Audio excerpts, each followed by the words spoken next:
Oke, balik lagi di channel Batara TV. Kali ini kita akan belajar tentang dinamika hidrosfer dan dampaknya terhadap kehidupan. Ini cara bacanya kalau dalam bahasa Inggris hidrosfer, kalau dalam bahasa Indonesia dibacanya hidrosfer ya.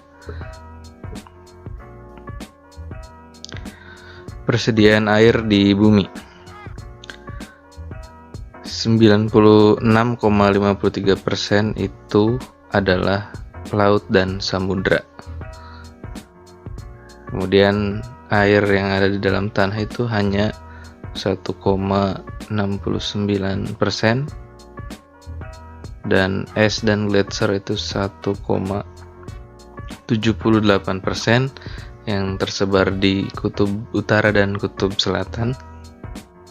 Sisanya itu ada air permukaan, air biologis, dan air yang ada di atmosfer ya. Nah, berbicara tentang hidrosfer itu pasti berhubungan dengan air. Itu kata hidrosfer berasal dari bahasa Yunani, yaitu hidros yang artinya air dan sphere yang artinya lapisan. Jadi hidrosfer berarti lapisan air yang terdapat di bumi, yaitu meliputi air yang ada di permukaan maupun di bawah permukaan bumi, atau disebut juga dengan air tanah. Hidrosfer meliputi samudra, laut, sungai, danau, air tanah, mata air, hujan, dan air yang berada di atmosfer. Cabang ilmu geografi yang mempelajari tentang air di bumi disebut dengan hidrologi. Nah, jumlah air di bumi relatif tetap ya. Nah, ini tadi sudah dijelaskan, sekitar 97% itu adalah air laut. Siklus air adalah serangkaian tahapan yang dilalui air dari atmosfer ke bumi dan kembali lagi ke atmosfer ya.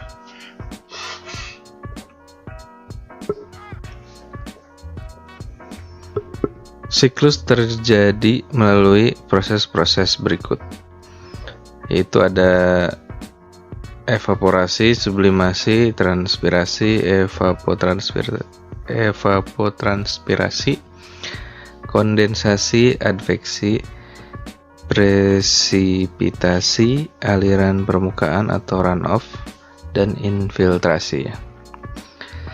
Jadi semuanya ini merupakan proses siklus daripada hidrologi yang akan kita bahas nanti ini satu persatu.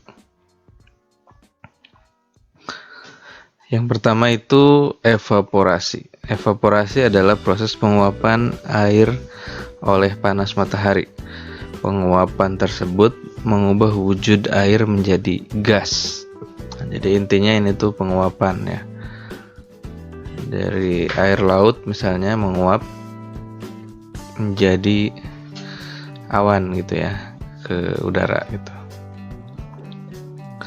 Kemudian sublimasi. Sublimasi adalah proses evaporasi yang terjadi pada salju dan es. Proses sublimasi melewati proses perubahan padat menjadi cair lalu menjadi gas atau uap air.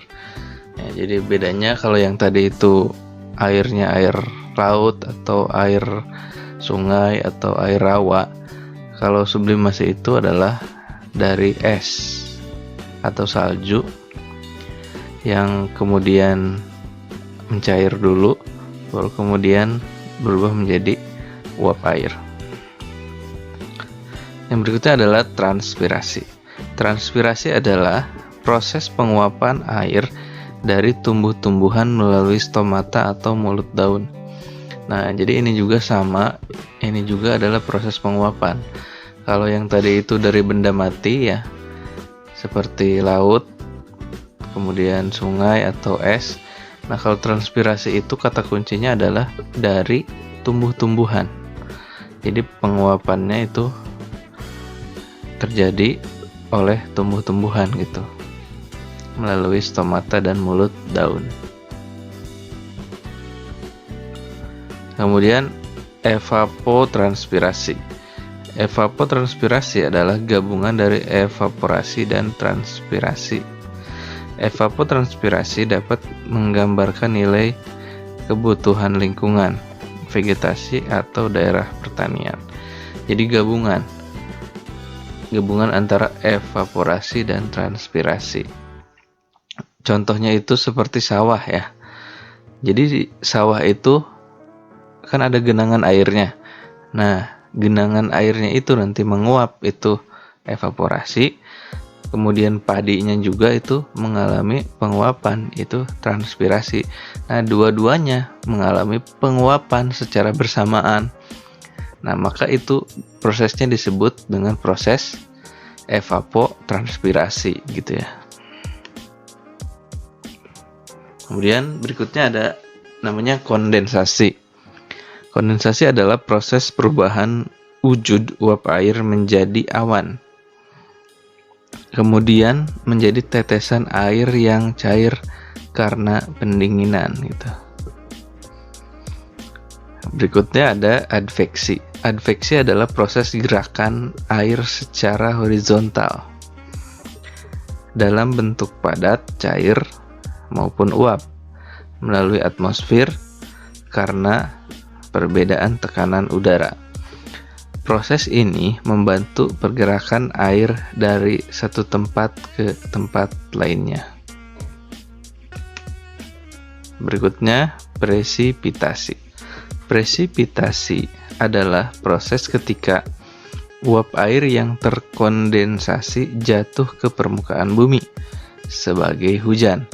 Proses ini mencakup hujan air, hujan es, dan hujan salju. Jadi presipitasi itu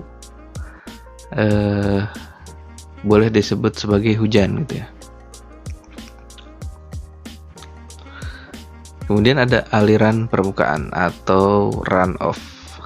Aliran permukaan adalah proses mengalirnya air di permukaan tanah. Ketika air mengalir, ada kemungkinan air merembes ke dalam tanah, menguap ke udara, mengalir ke danau atau laut, atau diambil untuk keperluan manusia gitu. Kemudian berikutnya infiltrasi. Infiltrasi adalah proses perembesan air ke dalam tanah secara vertikal dan horizontal melalui pori-pori tanah dan batuan. Nah, kalau di sini digambar ini infiltrasi ini ada di sini ya. Jadi air hujan rembes masuk ke dalam tanah. Nah, proses merembesnya itu ke dalam tanah disebut dengan infiltrasi. Ini merupakan gambar siklus hidrologi ya. Dimulai dari evaporasi, ini penguapan air laut, kemudian menjadi awan dan seterusnya, turun hujan, terjadi proses infiltrasi. Nah, kemudian airnya kembali lagi ke laut dan seterusnya gitu, berputar. Nah, nanti siklusnya itu ada macam-macam ya. Ada siklus hidrologi yang panjang, ada siklus hidrologi yang pendek, dan ada siklus hidrologi yang sedang. Nanti akan kita bahas. Nah, ini siklus air atau hidrologi dibedakan menjadi 3, yaitu siklus panjang, sedang, dan pendek. Siklus panjang. Siklus panjang berawal dari penguapan atau evaporasi air laut dan air yang ada di permukaan bumi. Setelah itu, uap air tersebut berkondensasi menjadi gumpalan awan. Awan tersebut terbawa oleh angin dan jatuh sebagai hujan atau butiran es atau salju di wilayah pegunungan gitu ya. Jadi prosesnya panjang, dari laut berubah menjadi awan dan terbawa itu sampai ke daerah pegunungan. Jadi jauh sekali, melewati daratan, kemudian naik ke pegunungan, kemudian turun hujan gitu. Kemudian nanti terjadi lagi proses ini infiltrasi ya. Jadi prosesnya itu siklusnya itu panjang.